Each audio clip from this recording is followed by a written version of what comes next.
tu mai le langi langa ali o tupu. Tamale i. Pou tu toa mapono o le ka le sia ma le atunu. Mato to o fia o e Samoa. Ai tainane au na le tua sa fafale le malu. I le a fiu anga ma le a fiu anga. Si fofonga o le tai a fau ma le lalo langie. O maia. A wa olo fetalai pe alo tātou wa tua ia te i tātou. Olo ia lima tai tai lo tau soifua ma lo mātou ne yola. O maia. Tātou tāpua i atu i le tua.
Tua o te whātua tua lava i a te oe.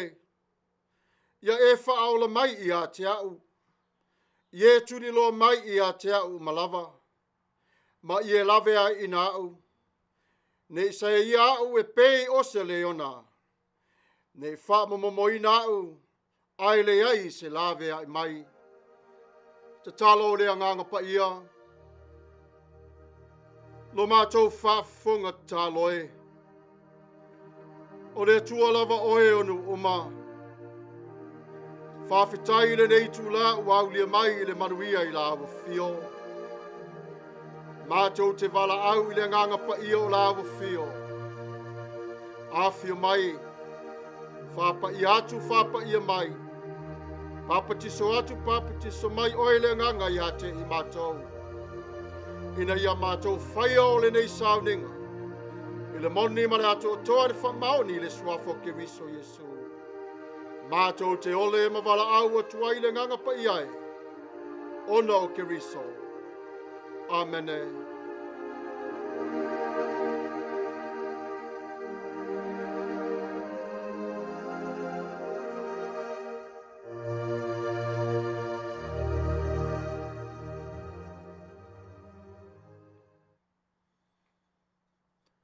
Tātou vivi atu i le atua i le pese ua Saunia. Yeah.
Whanga mai e le whaitawina o whātua tuanga wha apostolo. Ngangana wha Samoa, ngangana wha Peritania. Ua o whātua tua i le atua le tamā. O le ona le mālosi umalava. O le na whaia le langi ma le lalo langi. Ua o whātua tua fo i a Yesu Keriso o lo na alo e tō tasi o lo tātou wali. O le na whānau i le anganga Paia. Na whānau mai a Maria le taupou. O le na puapua ngā tia i le pule a Pontio Pilato. Sa wha sa Tauroina. Sa Maliu. Sa Tanumia. No o ifo i se oli. O le aso tolu na toi tū mai aina i e waoti. Na awhioa i le langi. O lo wa nofo o ia i le tū tāmatau o le atua le tamā.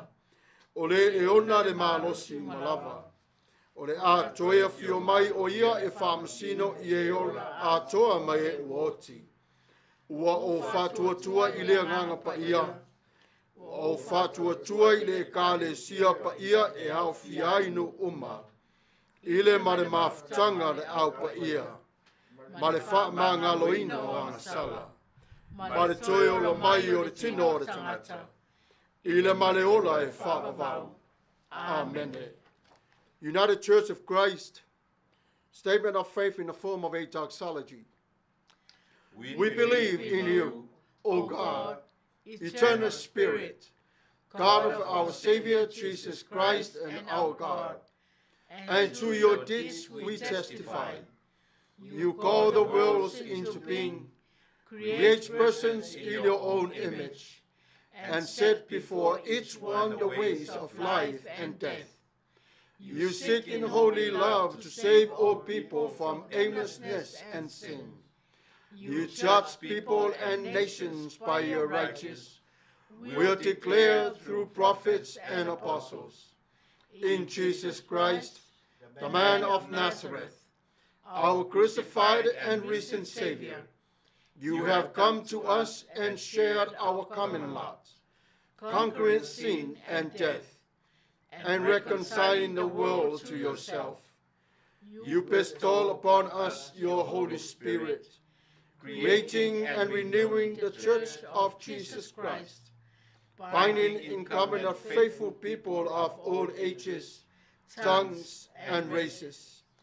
You call us into your church to accept the cost and joy of discipleship, to be your servants in the service of others, to proclaim the gospel to all the world, and resist the powers of evil, to share in Christ's baptism, and eat at his table, to join him in his passion and victory. You promise to all who trust you forgiveness of sins and fullness of grace, courage in the struggles for justice and peace, your presence in trial and rejoicing, and eternal life in your realm, which has no end. Blessing and honor, glory and power be unto you. Amen. Tātou te talo. Mātou te te pae i le langi o na mātou whapeane lea. Ia vi lava oe lo mātou ta māpa ia. Mātou te whawhetaia o lo walofa tele na wā. O lo walofa i lilingi mai i a te i mātou. Tene yaso i whamanuianga le li. O re eise tase le i a whea e ala i lau pule whasoa. I le ola ma le soifua la re lei mai la awu fio. Mātou te whawhetaia la awu fio le ni tu la. Faamasino o le anga lei ma le anga alofo la awu fio. Leo e pule mo i mātou le li e malau whasoa. Ua le ngata i whi au o ngā ruenga matiute mā ngawha. Awa whapea fo i le tua lo mātou tamā, lo mātou wola wha le nganga. E vi ia lava oe wha bavau lava i mea o malava lo mātou matai. via oe mai le pō o tuanai. Na mamoe ma malo lo lau whanau. Ale nei wa surungia i le la o le tai a fōu wa Amata. O le aso fōu wa i la ua fio. O le aso wha o pōpoina o lo walofa lea maro wanga le lei. Le nei mātou te whapea tuai. Ia vi ia lava oe te tonu le lotu a o la ua fio. Mātou te whai pe senga. Mātou te whai o vi inga. Mātou te pe pese fo i le pese fo. Le pese o le whamanu ma le whawhtai. A wā o la ua fio. E te lewa ai o mātou wha le tonu. Ai e te sila fia se mea le Manuia mo i mātou i lola tupu tupu ai. Ia vi ia o la ua fio e wha mawalawa. A wā oe o le tua o le alefa ma le omeka. O le tua o le amatanga ma le ngātaanga. Ioe e le ai so amatanga. E whapena fo ilo ngātaanga. O le ata le nā o le alofa ma le anga le leio la ua fio. Le nei wa mātou sapi ai. A wawa e whaia o mea silisili. Whawhitai mo le nganga pa ia. Lo mātou fisoa soan sili. Le whātonu wala i ate i mātou. Le lima taita ina o i mātou. Fisoa soani i ate i mātou. Ai awhia ngai i mātou malutia o le nei wholanga. E toa mālia lava o na oe lea nganga pa ia. Le fisoa soani sili lea mo i mātou. I lo mātou ne yola tupu tupu ai. A maise le ola tautua i te tonu alo malo. Ai maise le tala le leiwa e au mai i tangata le atu atoa. E wha au wa winalo fina ngalo. Le tualo mātou ta māpa ia. Whawhitai le ngang pa ia. I lana baptisonga ma le whapa ianga. Ma le mafutanga whatasi te tonu mai mātou. Ngā tia o mātou wha le tonu masese. Ai wha a fio ono le alofa mane anga le lei. Ina i aola le pare ali i o au ngā anuanga. Fiso soani pe lava lawa fio i ate i mātou. Teimi o mātou tāru sanga le li ie. Le tualo mātou ta māpa ia. Na o le nganga o lawa fio ma whai o na watu i lumo i ate oe. La mātou whātangi ula i lea taimi ma lea taimi. Pi ia la awa fio mo Yesu Keriso lo mātou wali i malo mātou whaona. Le tongi ola, sili ona matau tia i le ola o le tangata keusiana. Le nei le tua lo mātou tamā. Le nei o mātou tufi tau whao ina ai le lofa malanga le li o la awa fio. Wana maliu Yesu mo i mātou. O ai i mātou wa i manatu mai ai. O na mātou manatua lea o Manuia le lau TUSI salamu. O i mātou o au mea lofa foa i nei o mātou mātou. Whawhitai tele lava lo mātou wali i whaola. Le Sauniga matango fie le li ie. Le tāpena ina lo mātou ne yola tupu tupu ai.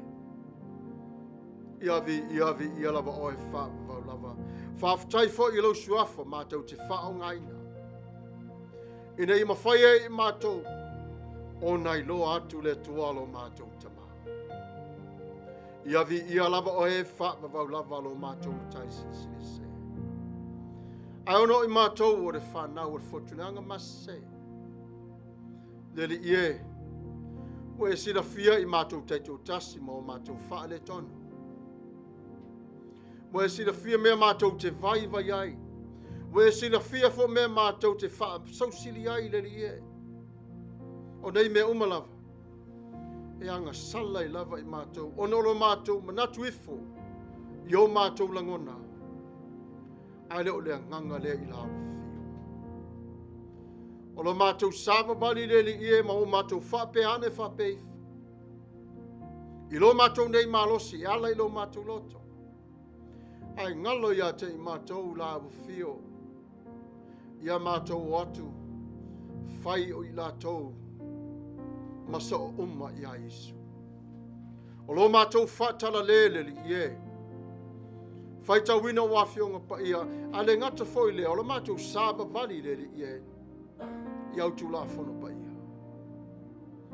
Au wa whai lava le li ie o le nei vai tau, i le vai vai whare tangata la i le tino, e whanau mai ai o le vai vai, ma le ang sala i le vā manawa fio. Le li ia we e sila fio o mātou si se ma whane tonu.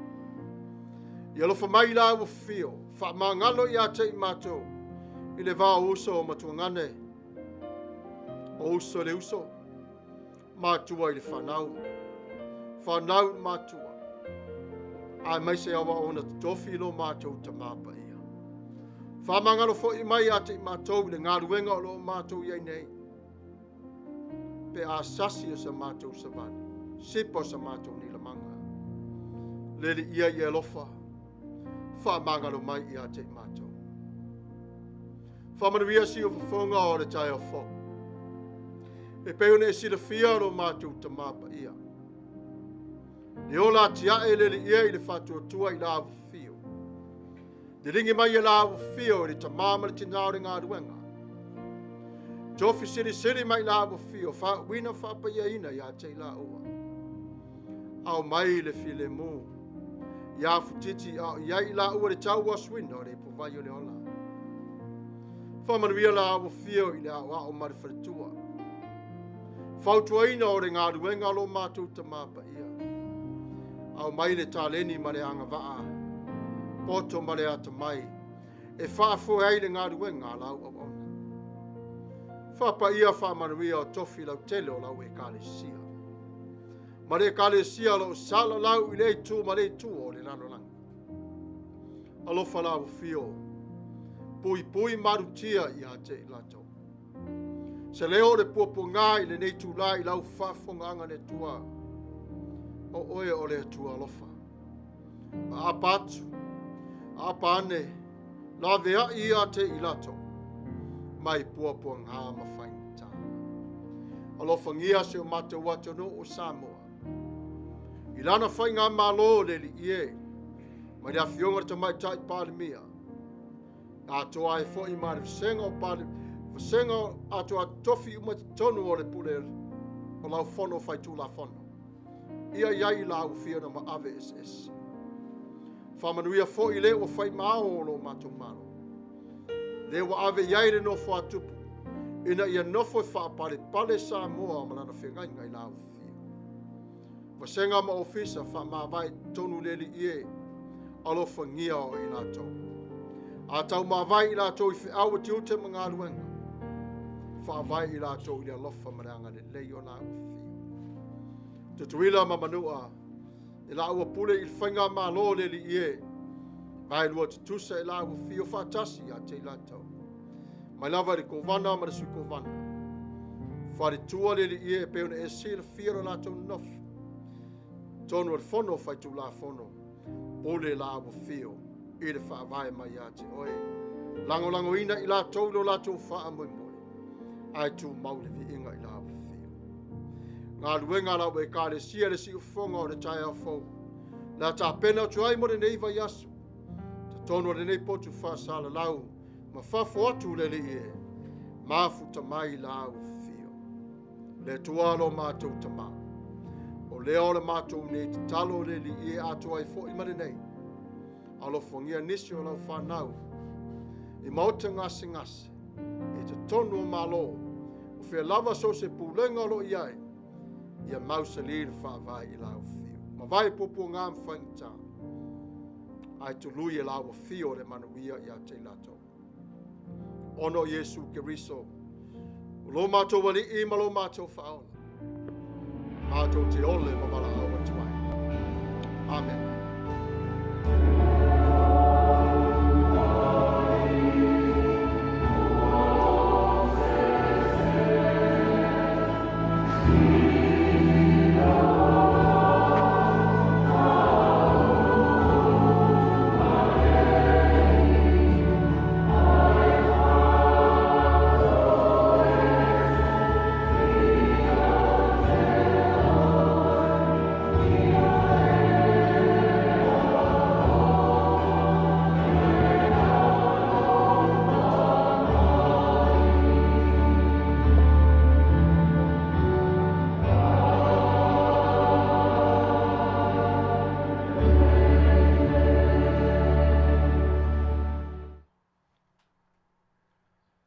Tātou vivi atu I le tua I le pese ua Saunia. Ia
Whaita wina o whionga Paia le tua. Ngangana wha Peritania, ngangana wha Samoa. Reading of God's Word in English dialect and Samoan dialect. Our Bible reading for today will come to us from the New Revised Standard Version. From the Old Testament, Judges chapter 2, verses 6 to 23. But I am going to read only a portion of this reading for today. I am going to read from the verse 14 to 16. Let us hear the word of God. So the anger of the Lord was kindled against Israel, and he gave them over to plunderers, who plundered them, and he sold them into the power of their enemies all around, so that they could no longer withstand their enemies. Wherever they marched out, the hand of the Lord was against them to bring misfortune, as the Lord had warned them and sworn to them, and they were great distress. Then the Lord raised up judges who delivered them out of the power of those who plundered them. If I tell wino ringa ngana wha Samoa, mai ne whenga inga tuai le TUSI o Faamasino rona Matafeo lua. O whai upo ono e whangata mai le luas fuma tolu. Ai o te whaitau wina na o ne whai upu whangata Amata mai le sifuru ma le wha. Wha pau mai le sifuru ma le ono. Wha whonga maia o a whionga Paia le tua. O na tupu tele ai lea o le tō sā o le Alii a Israelu. Wa ia tu ina atu ila atou o ewe te mea. O e na vetea la tau mea. Mo tu ina atu fo i la tau i lima o e vangvangai mai. Wa ita i ate i la tau. Wa la tau le toi fai mai. Ona tutu atu i luma o e ua ita mai ate i la tau. O mea o mafoi na la tau wo iai. Sa iai le a ao o le lii. Ie le angai i la tau. E pei ona fetalai mai ai o le lii. E pei ona tau tō fo i o le lii a te i la tau. Na pua ngā te leina ai i la tau. A ua whātu wina e le lii o Faamasino. Wa la tau whaola i a te i la tau. A i lima o e vetea a la tau mea. Whamarue mai o le atua i le whaitau wina o ana whionga Paia. Mai atu mau pe lava o lona vi inga e whaavavau lava. Amen.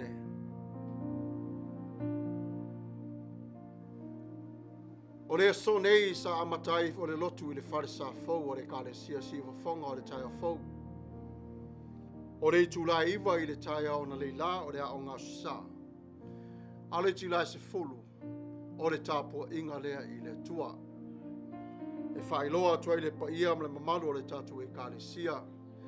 Ia o le lotu whaitele sa i tonu o le whare sa i le nei taia o. Ia o le lotu le nei amatali ai. A mese o ngā luenga whaia te tonu o siwa whonga o le taia fo. O le matua o rene yaso e whapea. Toi Amata. Ai o loo iai o ni Faamasino e to o lua, o loo a ngai ai le mafou whanga o le TUSI whaita waso i rene yaso. O te pora o se whateita inga o se tina po le whawhine, o ia fo i leo le Faamasina mua i le tupau ta mai tai le nofo inga. Te tonu o Israel.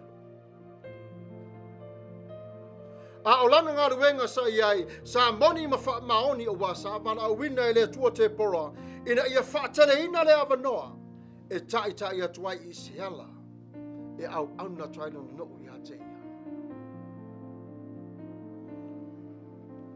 O le tala ia ki te ono le jasi fo i o Faamasino. Pea whātu sa tusa iai i Faamasino o lo pūlea Israelu e whōringa mai. Na maua fo i ki te ona o wha maunga o TUSI a reri mai le amatanga o Israelu. Maua lawi loa ai fo o ia o le Faamasino te tono Israelu. E ala ilana ngā luenga na muli e tusa marona vala wina. O le taimi o te poram kitiona. O se tasi le o tūlanga mawarulunga o le talafasa le pito o Israelu. E te tonu o le nofo li mafsosoan. Au le lofa mareanga le lei o le atua. Na ia wala au winaino na nu e whapea. Toi Amata. Toi Amata. O le toi whawhangu mai lea o le TUSI o Faamasino. O lo whaamanatu mai ai a ngasala sa whea ngai marinu o Israelu. O mea le anga no lato whaia. O le taimi o lo no whapolonga Israelu ai kupito na toi Amata i a Mose. I le toi mamoli mai o le nu o le tua. I le nu o ia fina ngalo iai. Sau leo le whainga malanga o ngā tupuanga. Mo maliu Mose. O na tūne atu lea i a Iosua na te whaawau le malanga te tonu o kanana. A le taimire na olo no whapolonga pēr Israelu i o la tō manatu wha ai kupito.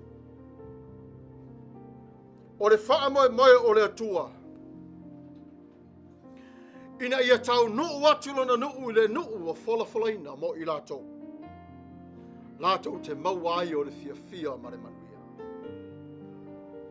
A whe mai le whaitongo le ne Iesu na o atu le angelu o le atua. Ma ua whai atu i ate i lato. Pei o se tala ua whaate ia ai Israelu. Se mea fau wa lato whaalongo i ai. Whamai ona toi Amata i fo lea ona toi tō manatu tangata Israelu. Se lau se fulu tausanga o Iosua e maliulo.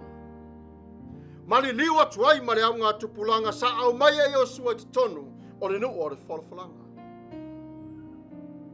Le tupulanga la lea na whana nau mai ei le tupulanga fau lea o wai nei. Ane iei le whesili whapea, ai se ala ua le iloa ai i la tau nei, le atua malona whina ngano. Mawai whamanatu o le angelu le tau no mai a Israelu. Tau tere iloa me na whai e le atua mo o tau i o tau tamau mo moe mai tia. Le wha le tonu le sa iei le au ngā tupulanga le maani liu. La tau tele i wha iloa atu le tupulanga fau, ngā luenga ngā whai e le atua. Mai lava ai kupito. Se ia o mai lava i te tonu o kanana. Wala tau le usi tai i le tua. Ua sili ia te i la tau o na muri atu i a paala. Ia ngate le mata ngao ngā luenga i whai. Te tonu o le maru o le tua. Ua tu ina atu la e o suare nu e o umalawa sa ili le lawe le ele no fwai. Fia ma mausali ai ngalo ai le atua te tau na whai lo atu i ate i lato. Le ngā luenga na whaia e le atua le taimi sa no whapolonga. Le au ngā tupulanga whaula le nei. Wa toi sau i ai le tua. Ina ia toi Amata ai i le whengainga. Wa le anga. Whamai le tua. E tu mau lava la o whengainga sa tu ina atu ia te otou. A otou, ua otou wawai ese le whengainga maa. Le ala whare nana tuu ai pēr e le tua e te tonu o i la tau nei. E le ave se e le tua, ina ia whaile mala e toi fotu wa i mai ai i la tau e toi loa alo la tau wari. O le ala filifilia lava le tua e whaungaino Faamasino. Ina ia soani e toi whaatupula ia o le manatu. Ai mai se lava le whaatua tua ma rei loa Israelu. E iei lo la tau tua. E le fia le tua. Le foato i la tau i a paala. Na sila fia e le tua. E te tau ana toi Amata o se whengainga. Malo nu. Alopopo le o le toi amata. I lolo loto te tono le wha Samoa, o le toi foi. A whapalangi. Repentance. Mai o le toi foi. Toi foi i le tua na amata mai ai, o lau soifua, o lo wala. Fe mai o whita ngisi Israelu, oi talo whae. A le loto ia, o lo ma mau pe lava ma le tua. Le ala le nana tui nai pea le tua sakana nai to tonu lato tene nofo fatas. Ono o lo fili le loto. I ta ngata o lo lato na nofo le tua. E peo le langona nai o maia i ta ua i le ni yasu. Pea tato e tepa i le amatanga o le laro langi nei. O eva ma atamu o la ua matua o le tua. Aina anga sala i lo la ua tamaa. Fe maina toi a matai fo i le tua o le whenga inga whau ma le tangata soifua. Ave ese le tua mea sa whale tonu o mai i le taimi o noa. Toi a mata. Vai fo le a Israelu. Lima tai e le tua. Whale tonu. Toi a mata. Ai whape whea la oe i le nei tai au. O le ano nā o le mamoli o le whi au o le ni asu.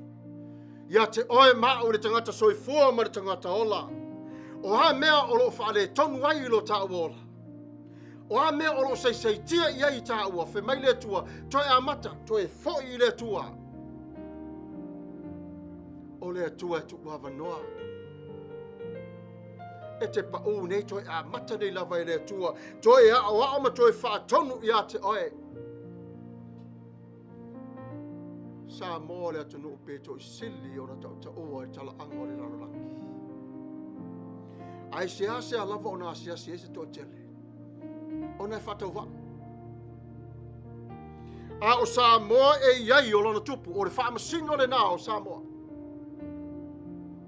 Ave ia i le tuona pa ia mo na malu. Ina ia whaatoa fi le mu le nuu o Samoa. Nuu nao le tua. A tātou wa ai nuu e pūlea e pāle mia. Ma purestene. Na o taua mea tutupu. O nei le o iai se whautua mai le malo le tua i rono. Ai a whai fo i olo ta ua ola ua ta whea atu i le loto o le to whea. Au e te whawai vai. Toi wala au i le tua, toi a fua le tae au, toi a mata le whea ngainga. E le whapea te pa uloa ua e se pa ua ianga sala whapea, leli ie e ta whea. Le ai o le atua e tu ua wanoa e alofa i a te oe. Ai o le whinangalo moni le nao le atua i a te oe. Ia toi a mata mai mea na e a mata mai ai. Whaopopo leo mea whau o lo walanga. O le ala le tali le atua a toa le raro langi nei. Whape whena toi a mata i le atua le raro langi. A wina mai ai Jesu Keriso. E toi a mata i ai le raro langi, ma toi wha tepa i le upu mai le amatanga. Ma le nei lava i tu aso mātai au le ola o le tangata suifua. O lou tai au le nā. Alu ia Jesu. E alofa i a te oe. Na te whai o le nei tai au fau ma oe. Tātou o ese mai i mea o lo whaale tonu wairo tātou wola tāpua. O se tina o lo polonga i le nei aso, po se tamā o lo polonga i le nei aso, po le whanau Wala au ia Jesu. Ai le whapea fo i la atu tupu le telo whalave lave. Ona whapea leo le ua o mai e le tue whai maua inga ia te au le ai. Telo whalave lave tu tupu i le maalo fia, o mea tātou te fili i ai. Ai whao ngae le atua o fili. E toi wha tepa tau la iai o lo soifua. Malo wola i a te ia, ma e loa ai. O le atua lo tama. Toi amata. O le whiau le nā o le tala le lei mo I tātou le ni asu. Toi amata. Starting over. It's never too late to come back to the Lord and say, I am so sorry. But sorry, it has to be deep in your hearts. Sometimes we link our life into the old life we used to live yesterday. But today the Lord is calling you, let's start all over again. Sometimes in life we choose our own path. We may think, this is the right way for me. But sometimes we haven't inquired God into our lives. What do we learn from this reading today? The Israelites thought to themselves, we got it all in the basket. No, wrong. What they got in the basket, that made God very angry at them.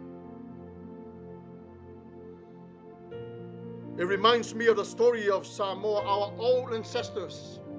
Bless their hearts, they lay the rest. They pass to us what is coming for the future and how we continue to walk in the Christian life. Today, we are walking in life or starting over. We are.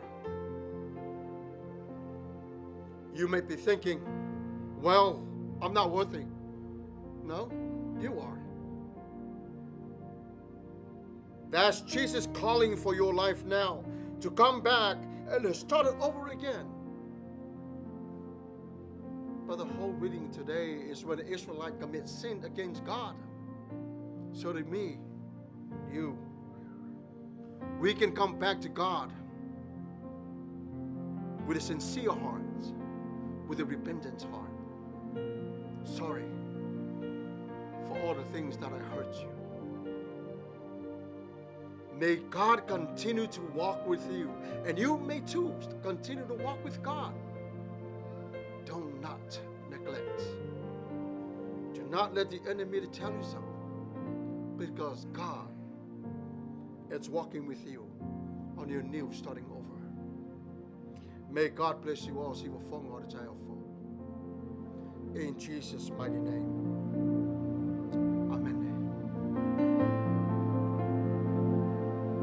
May God himself, the God of peace, sanctify you through and through. May your whole body, soul, and spirit be kept blameless at the coming of our Lord Jesus Christ. The one who calls you is faithful, and he will do it. Starting over with God once again forevermore. In Jesus' mighty name. Amen.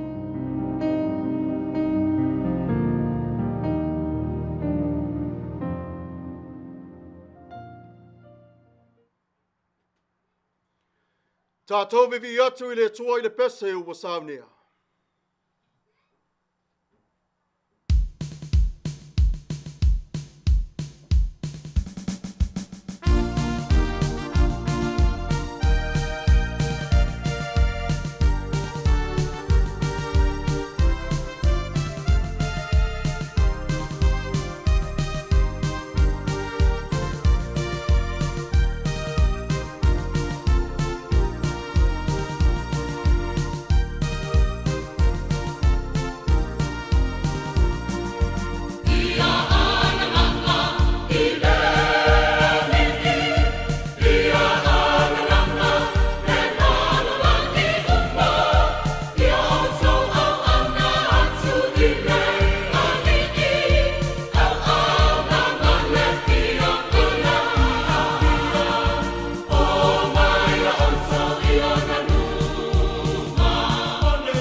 o le nā se au nanga le nei awauli i la utau whaafonga i le fia o tafa o le nei ke lope e ala atu lea i le si ufofonga o le tae au fou i ICC e whakasa. Moli atua le nganga le whaftai le sunga i le whaifi au, sunga ia Samuelu a Matafeo, ia ona o le whaawawina o le au nanga, e pe ona Amata ai ia le Sauniga e masani ai, ia le au nanga si ufofonga o le tae au fou, Radio Samoa e masani ai le vai aso, ia le nei ua mātou amatalia o mai atu pe ona sauno le sunga le whawhengainga ia Sauniga Amata o le amatanga o le siufofonga o le tae au fou i le whalesa ua mātou amatalia ai le Sauniga masani. Muli atu ai le ngang whaftai lau sunga ona o le tātou Sauniga ia alofangia le atua e whapena pea o tapui pea ia mai se foi o upu fola ia wā le atua malona finangalo maua le malosi lau sunga le whaifiau pea le whalitua ia mai se foi le afini ia whaafua loa pea ia le soifua ia wā le au auna muli atu le whaftai le sunga le awa o mal whalitua ona wā vea pea ia le awa e whailea ma whatonu foi o le nei au aunanga ia o loo mātou whaawawina pea i tusai o sa teitasi me le Samoae ia la foi sau whaafonga ia mana le upo le atua ia whapena o tofu o ia kalesia ai mai se o tama whanau o lo tātou atunu ia taulu pea ma taulu pea ia whapena o na langue pea ia maua ai se finangalo o le atua tātou ave ai le whamua ila nawa ia so fou ia alofangia le atua o ani mala o fou mai ia patapli ai lo se o tātou atunu ia ai mai se fo nei laulang ia whapena o na tāo fielo na ngalilei ia la mātou upu le nei tu lai muli atu ai le ngang whaftai ia Manuia tele whaasausangu a Samoa manu teleina soifua mai a Manuia.